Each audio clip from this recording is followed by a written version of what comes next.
Assalamualaikum warahmatullahi wabarakatuh. Yuk, Assalamualaikum warahmatullahi wabarakatuh. Halo teman-teman semua, kami dari kelompok 6 membahas mengenai haji pada masa dinasti Utsmaniyah. Perkenalkan teman-teman, nama saya Puji Pujianti dengan NIM 1214070092 dan selanjutnya kawan saya.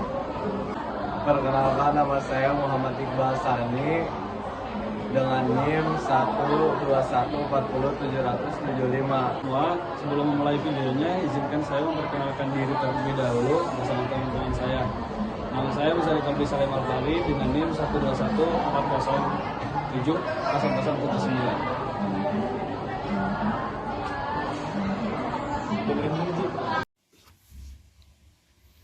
Sejarah haji dalam Islam bermula dari ribuan tahun yang lalu. Pada masa Nabi Ibrahim alaihissalam 1861 sampai 1686 sebelum Masehi, yang merupakan keturunan Sam bin Nuh alaihissalam 3900 sampai 2900 sebelum Masehi.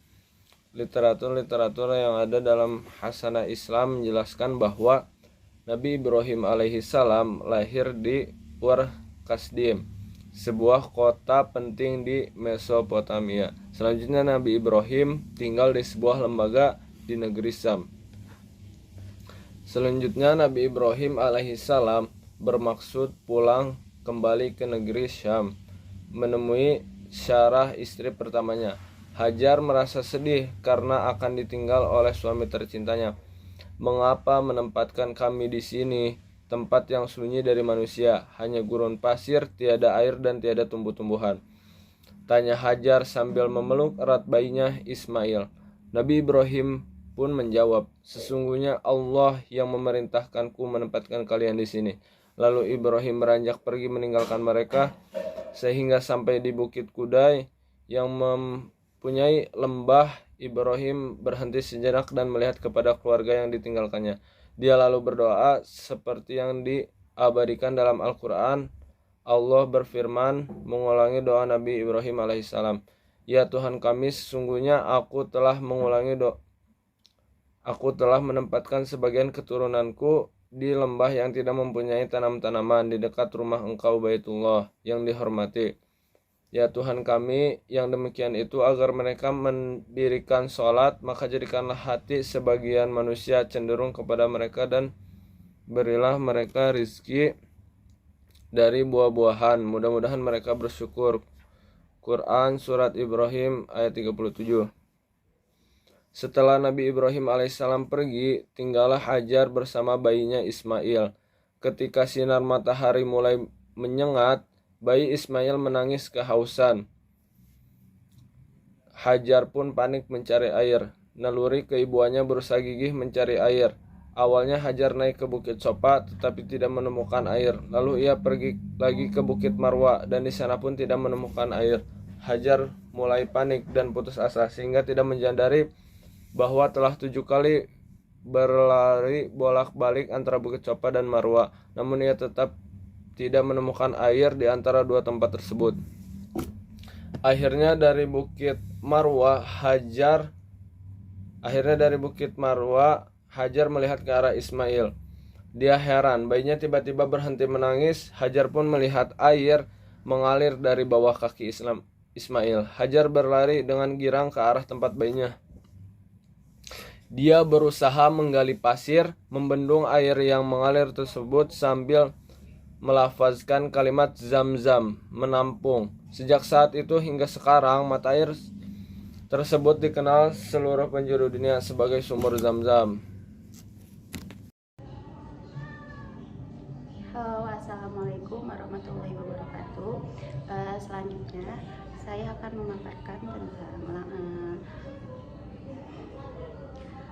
mungkin langsung aja ya.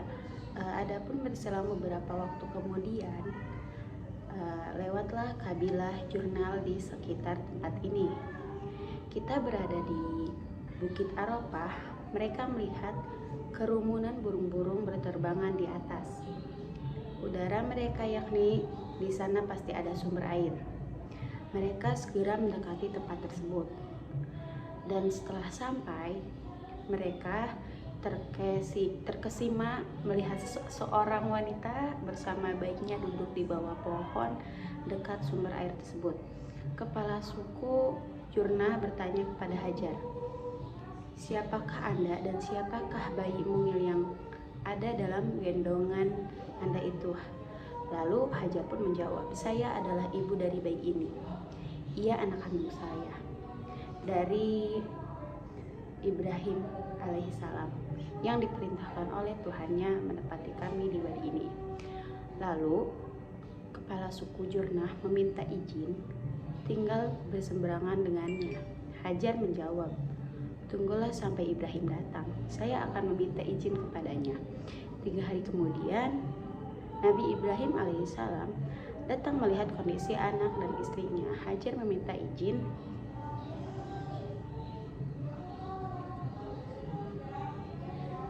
pada kesempatan berziarah selanjutnya. Ibrahim menyaksikan tempat itu sudah ramai oleh keturunan bangsa Jurhum, dan Nabi Ibrahim merasa senang melihat perkembangan itu.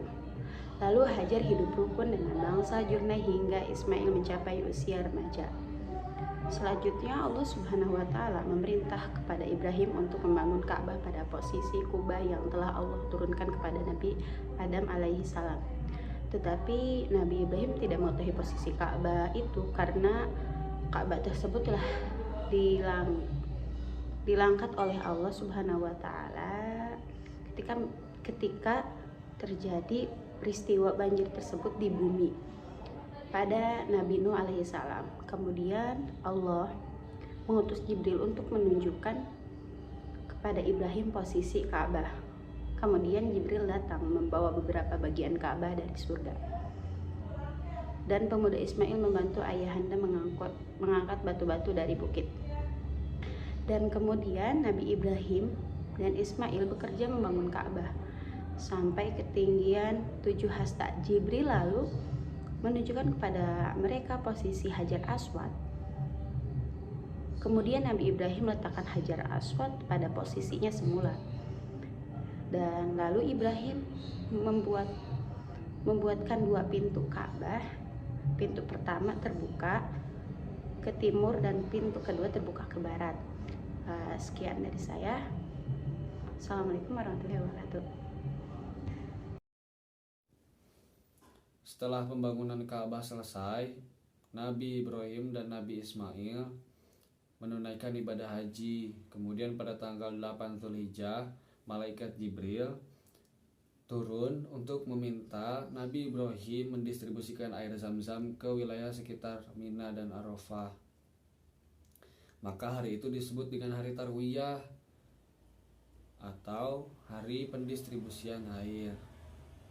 Setelah selesai membangun Ka'bah dan mendistribusikan air Zam-Zam, Nabi Ibrahim berdoa kepada Allah Subhanahu wa taala yang tercantum di dalam Al-Qur'an, yang artinya, "Dan ingatlah ketika Nabi Ibrahim berdoa, ya Tuhanku, jadikanlah negeri ini negeri yang aman sentosa, dan berikanlah rizki dari buah-buahan kepada penduduknya yang beriman di antara mereka kepada Allah."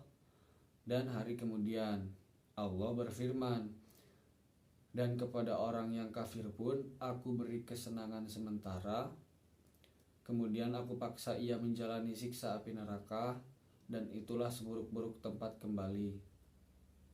Sejak saat itu kaum muslim menunaikan ibadah haji sampai sekarang untuk berziarah ke Ka'bah dan untuk melanjutkan risalah Nabi Ibrahim alaihissalam dan Nabi Ismail alaihissalam serta Nabi dan Rasul setelahnya.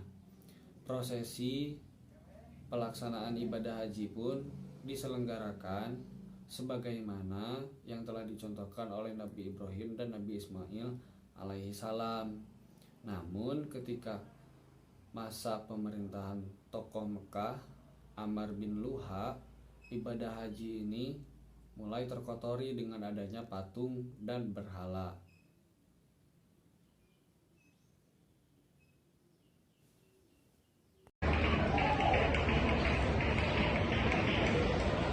Terima kasih banyak sudah menyaksikan video kami. Mohon maaf apabila terdapat banyak kekeliruan. Wassalamualaikum warahmatullahi wabarakatuh.